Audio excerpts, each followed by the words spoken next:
So, the letting go technique from this book by David Hawkins, Pathway of Surrender. Just get to the appendix. This contains the maps of consciousness. So the maps of consciousness in the appendix. It goes from shame, guilt, apathy, all the way up to joy, peace and enlightenment. And where a lot of people go wrong with this is they assume that the lower ends of this emotional scale, consciousness scale, is negative. It's better to just see it as a different state. So you're in apathy, and when you're within your apathetic depressive state, somewhere down the line, like myself, you'll turn around and say, what have I got to do to get out of this state? What can I do that's better? And that's when you start to come across books like these, when you start asking these questions. So somewhere within your miserable states, you'll start to ask questions. In my mind, you couldn't go through, let's say, a normal state like you assume everyone else is going through and come across these kind of books and come across enlightenment. It takes these lower states to seek these kind of teachings. So rather than see them as negative, just see them as a different state to transcend. So the way to do this transcend is you sit with whatever it is you're currently going through. You'll see this a lot in Eckhart Tolle's work, where you've got the ego and the pain body, and they drive us to do things that we think is productive at the time. They're like I describe them as protective mechanisms, and they can get you so far. They can get you, as I said in the last video, they can get the Martin Luther King example. They can get you past the line, can get you to where you possibly want to be, but it's normally at a cost. And as history shows, whether it's, you could take Martin Luther King as an example, or the Palestine and Israel conflict, anger and hate begets anger and hate, and you might win for a short while, and then eventually retaliation, and it's just a never-ending cycle. So if we opt for higher states such as love, forgiveness and peace, again, this is a perpetuant cycle. Eventually you start at a time you can turn around and think, well, this never works, but we've seen it before. We've seen it with figures such as Jesus, we've seen it such as Gandhi, we've seen it with Martin Luther King. People say, well, Jesus, how can you say Jesus? He was put to the cross. The word of Jesus went on for years and years after, and eventually we've seen more and more the people that preach the word properly of love and forgiveness creates high levels of consciousness for the whole of humanity.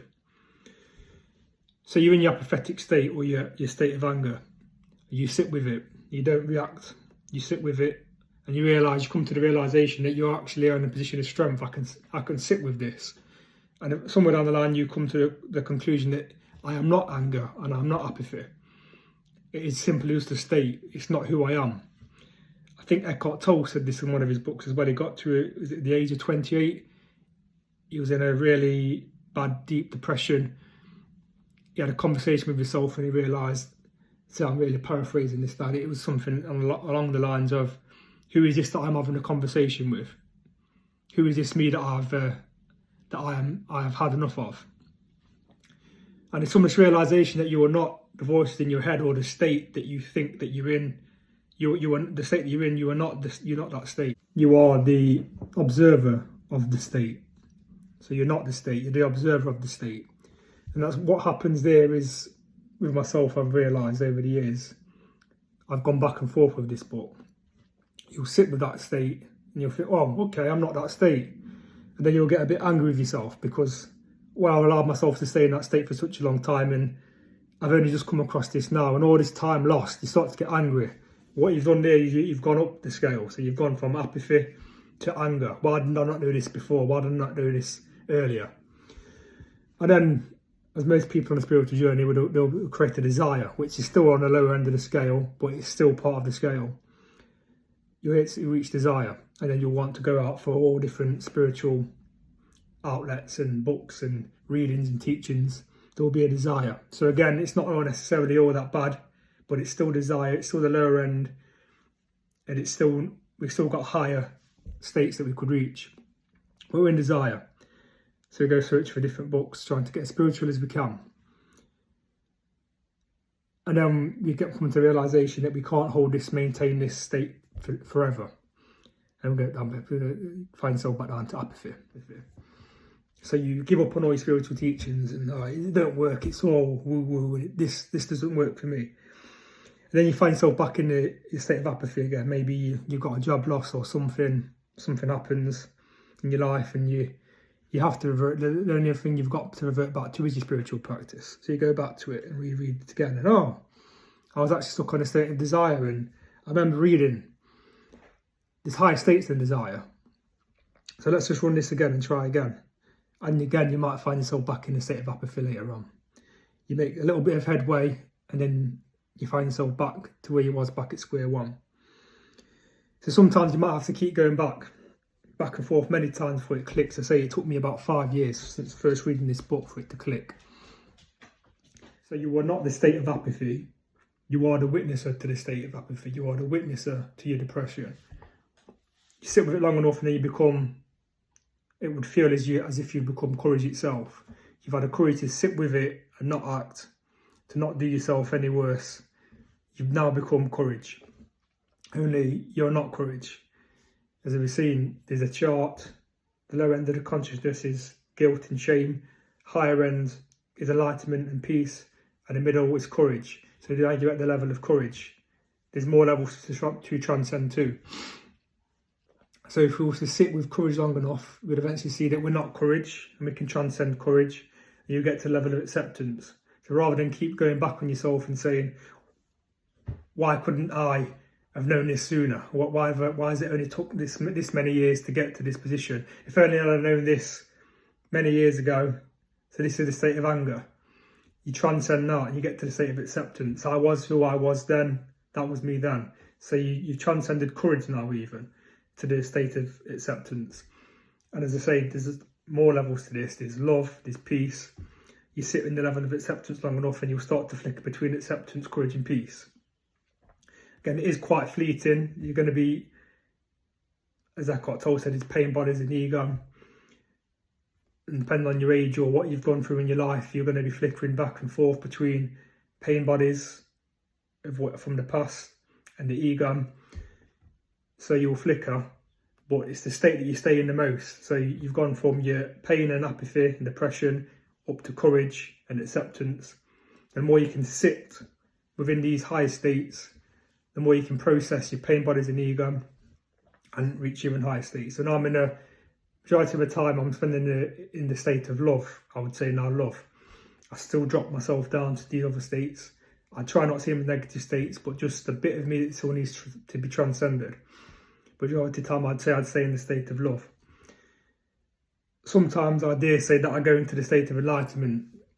The way I describe the enlightenment stage is that I see that everything that happens for a transcendental reason. So it's not a negative, it's for transcendence. So I've done these videos, I've noticed that my voice isn't the clearest or the best, but I'll do the videos regardless. I can see it's the pain body that's seeing that I should sound better and I should speak more clearer. But if I keep thinking and dwelling on that, then I will never get the videos out. So I just want to get the videos out and send a message of how I've perceived these teachings, how I've learned, because I think it's a good message that it's been given to me for me to share. The most important thing to me to send is to send a message. It's not so much how I sound. Yes, it gives me an awkward feeling of how I'm talking, how I come across, but the way for me to get around it is just to post it. And to get past my pain body and to transcend it is to post it, whether it's clear or not. A lot of us that want to post or say something or get something out there, we're worried about how we come across. We see other videos, people sounding clearer and such, and our pain bodies shut us down and stop us from acting completely. As I say, I would say I am past that state. And I'm in a state of acceptance and love. I flicker between the two, I'd say mostly love. There's higher states to that too. So if you sit with love long enough, you get into the state of peace. So, which I would say is how to describe it, it transcends forgiveness. So let's say you're forgiven of yourself and of people. Peace is the next level to that. And I would describe peace as I don't feel a need to forgive anymore. I just accept everything as it is. Everything's working for me as it should be. I understand the scale of transcending. the level of, I describe it as the level of I am, the level of detachment. There's a guy who wrote this book called I Am. It can be a little bit complicated. That's why I'd say I'd start off with books like by Eckhart, Tolle or Michael Singer. Start with these kind of books first and you'll learn the gist of letting go of certain lower states. And then, as David Hawkins says in his book, when you get to the level of love and acceptance, you'll naturally start to yearn for a higher understanding of spirituality. Work with the lower blockages first, and then you'll naturally come into these states of love and peace. And this is where people that's into manifestation, things will start to happen that you tried to manifest in the past, it's not come to fruition, and then now it does. It's working through the blockages first and getting into a natural state of peace and love, a natural state of joy. Working through the blockages, that's where it's at.